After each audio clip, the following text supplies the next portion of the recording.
Sur d'autres sites de célébration, ce 10 janvier, les Ouidaniens ont célébré la 23e édition de la Journée nationale des cultes d'adoration vaudou à la porte du non-retour.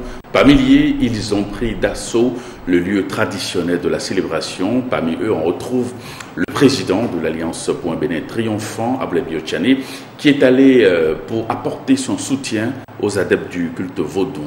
Voici le reportage de Hugues Souzoumou.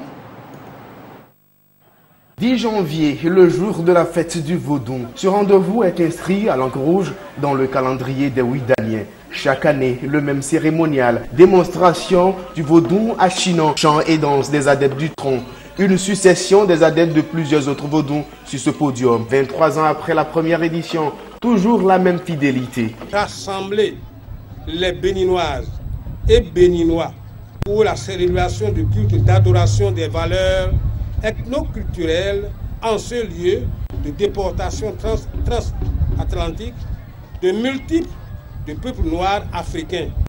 À la porte du non-retour, des natifs de Ouida, des occidentaux et des anonymes sont arrivés pour vivre en direct l'événement. À leur côté, Ablaye Biotchane. Depuis quelques années, c'est devenu aujourd'hui une fête populaire.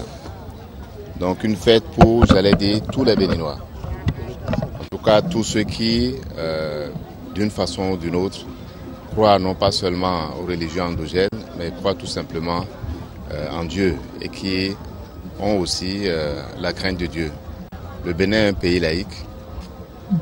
Les chrétiens ont leurs fêtes, les musulmans ont les leurs et les partisans des religions endogènes ont également les leurs. Et c'est bon de participer à cette fête-là. Pour Ablaye Biotchane, au-delà du caractère festif, le Bénin doit insister sur l'aspect touristique. Vous voyez ici beaucoup de Béninois venus de partout, mais aussi beaucoup de Béninois de la diaspora et d'étrangers qui viennent constater que Ouida est une grande ville, c'est une ville touristique, mais aussi une ville très historique. Et c'est autour de ce concept, autour de ces spécificités qu'il faut justement bâtir la ville de Ouida. Travailler chaque année sur le volet touristique pour mieux vendre la destination Ouida.